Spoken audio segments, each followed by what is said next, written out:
Hey family, this is Paula G, and you are watching Music Vision Television right here on PositivePower21.org.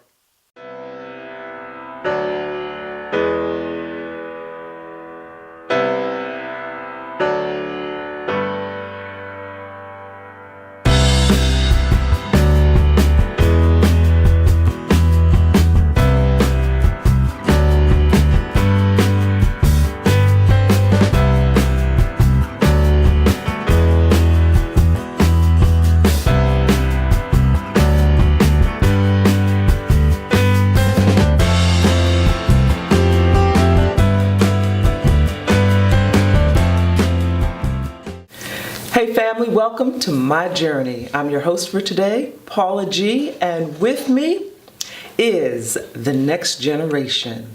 Jerry Royce Live, aka Batman. The next generation starts right here with this young man right next to me, Mr. Brandon Royce Sampson. Welcome to my journey. Oh, my pleasure. Thank you for having me. How are you today?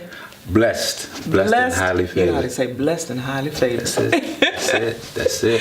Every day. Every single day. Every day you wake. I always say that every day you wake up is a blessing. Absolutely. You know, it's a blessing, and if we can just wake up and get moving, you know, then we just do whatever it is that God has in store for us to do for that particular day. That's it. And today, He has in store for us to sit here and have a conversation about who Brandon Royce Sampson is. Who is Brandon Royce Sampson?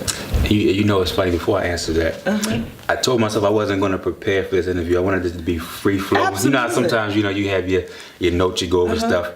So I'm like, I don't know what she's going to ask me. I just want to be in the moment. But what did I tell you earlier? I said we're having a conversation, and the rest of the world, y'all just happen to be listening. Absolutely. So that's what we're doing.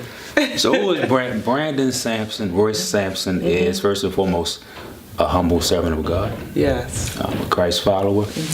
And I say that first because that informs everything else about me. Foundation. It is foundation. That's it. So knowing that I'm a Christ follower, you should expect certain things of me. And that's why I lead with that. That way, you know, people can hold me accountable. Yeah, that's like, it's almost like you're holding yourself. It's like you're putting it out there and holding yourself accountable. Absolutely. By putting it, you know, by putting it out there. Because once you put it out there, now you're responsible for it. Exactly, exactly. Before we go there, let's talk a little bit about, because I always say that there's words have power. They do. And there is power in a name or names. We've got to be careful what we name our children. That's it. So talk to us a little bit about your name, because your name is Legacy. It is. Middle name, yes. Yes, your middle name is Legacy. Yes, Royce, I think it goes further back than my grandfather, if I'm not mistaken. But my grandfather's first name is Royce. Okay. And then my father's middle name is Royce. And my uncle's middle name is Royce. Okay. And as is mine. So yeah, like you said, Legacy. It's a lot in the name. Accountability. Accountability, yes. Responsibility. Because all the voices that came before, you got to live up to that standard or blueprint of manhood. Yes, you would definitely want to bring honor to your name, to your bloodline.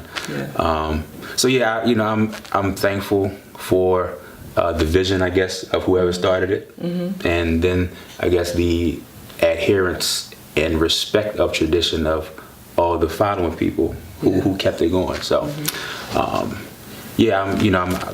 just blessed and honored, you know, to be here, and I take everything about it seriously. Yes. I can tell just in a few minutes that we've had to talk that you're a deep thinker. I try to be. I think you're a deep thinker. You have some knowledge and vision and ideas about things that maybe, and correct me if I'm wrong, that maybe people don't always understand. Oh no, you hit the nail on the head. People don't always understand, so sometimes you might hesitate to voice them. Because for lack of a better word, fear that people won't understand. Yes, the way I look at it is, I try to look at the bigger picture, and so sometimes you have to, you know, and it comes with humility. So you have to think about what's the end game. So if I share this, first of all, who's my audience? You know, how will they receive it? And their reception of it, will it will it see my vision into fruition? If it's not, it's not worth the time, you know. So you have to be very introspective. You have to be very strategic and methodical. And that's why the foundation of Christ is so important, because all of that, the you know, being methodical and strategic, all of that is based in what the end goal is, and that's service to God. Right. So again, that's a very astute observation, and I thank you for noticing that. So what is one of the things that you maybe sometimes get a little frustrated about in people not understanding what it is that you're trying to share? Like you said, you got to know who your audience is. Yes. But by the same token, sometimes your audience is the very audience that you're trying to relay a certain message to. Yes. And maybe they're not receiving it. Yes. Can you think of something that sometimes you kind of get? Okay, one thing. Yes. no. I said, oh man, because this is so poignant. Because without being too specific about other parties, I had a role where I was over, you know, teenagers. In a ministry position, and I had that battle there. Again, without being too specific, but I'll just share this. Yeah. You know, someone. All right. So you had spiritual gifts. Yeah. Okay. You had a vision based on my spiritual gift. Okay. Right. Okay. You know, I'm a believer in spiritual gifts, and I think it's very important for us to understand what our spiritual gifts are. Right. And then also, when you think about leadership within a church or an organization similar, you like to think that the leadership takes it as seriously, like using gifting. Right. You know, so in other words, you want to have somebody that champions and is a proponent of using people's gifts. Like that's why you put them in a position to use their gifts. So I was put in a position, strict obedience to God. I had discomfort about going into it for you know, various reasons, but again, foundation, obedience to God, service to God. So I did it, and what I wanted to do with it was to look at the way culture is built and how we're so godless as a culture, and how God has been taken out of everything. School, even sometimes church. If you want to believe it or not, we don't have to go there right now. Oh yeah, no, we're going there. We're we can go there. That's good. And so being on the front line with the teenagers, knowing what they deal with, and knowing like actual statistics on when teenagers leave the faith and when teenagers start to be bombarded with other worldviews, theologically speaking.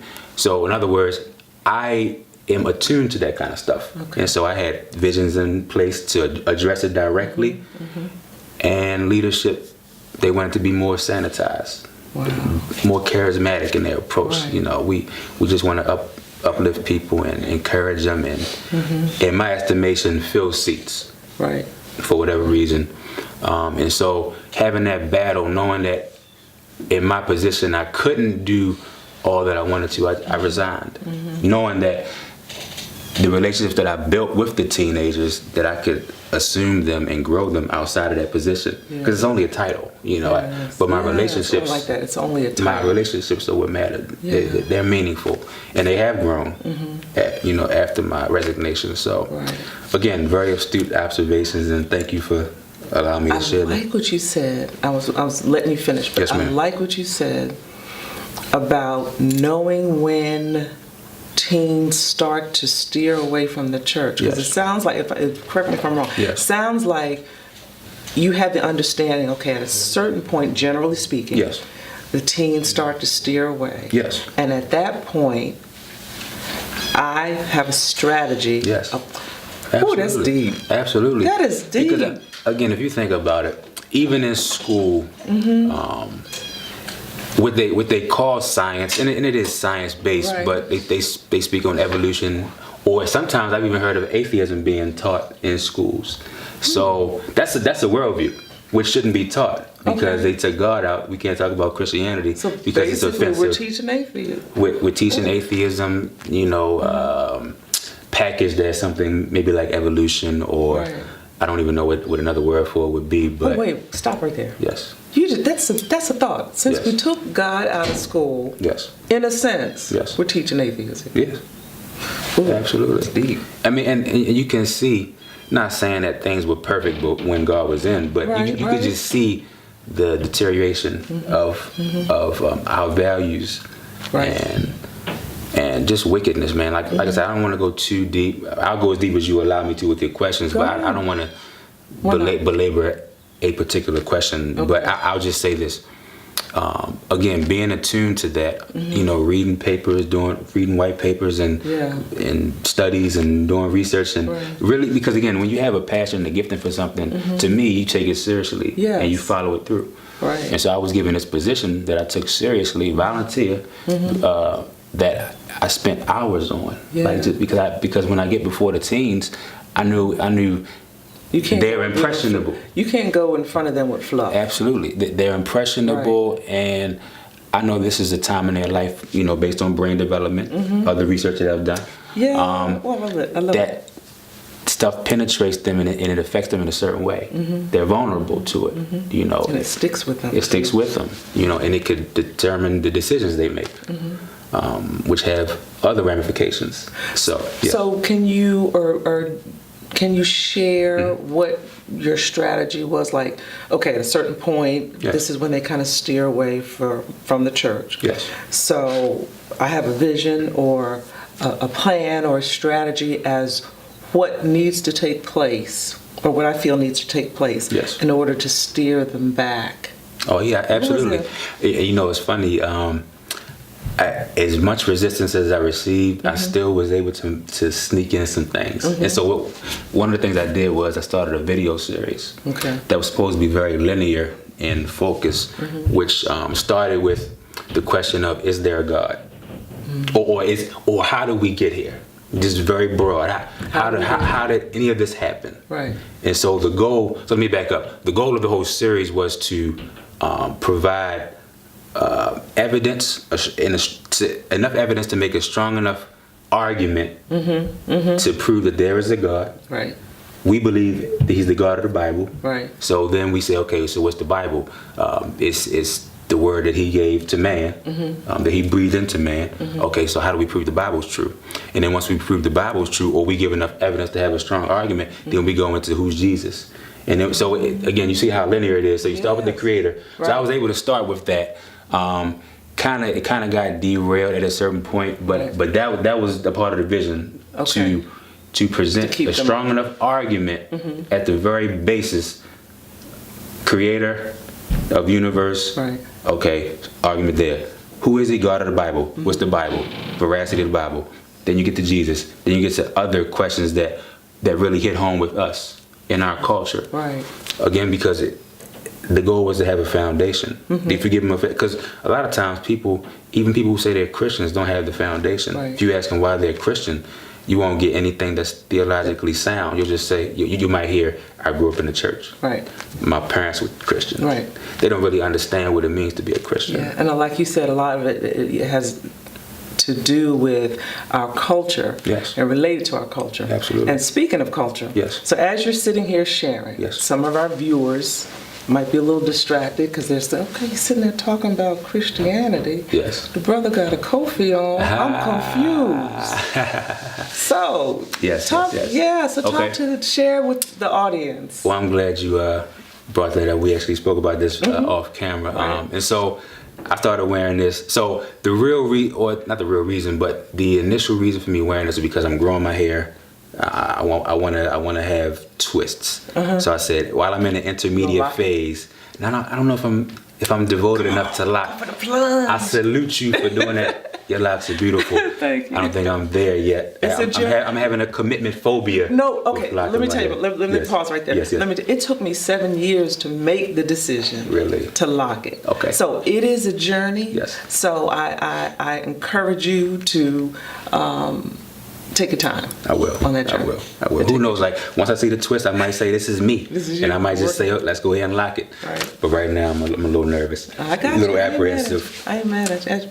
So go ahead. But yeah, so that was the reason that I said, okay, instead of me wearing a hat, let me wear something that means something to me, that has value to me. And so, then I came with the kufi. So.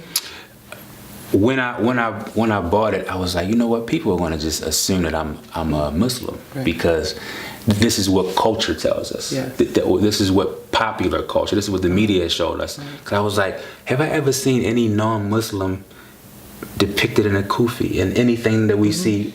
No. So I was like, this could be a teaching moment. Yeah. And so when I wore, if you go outside of this country. Yes, absolutely, absolutely.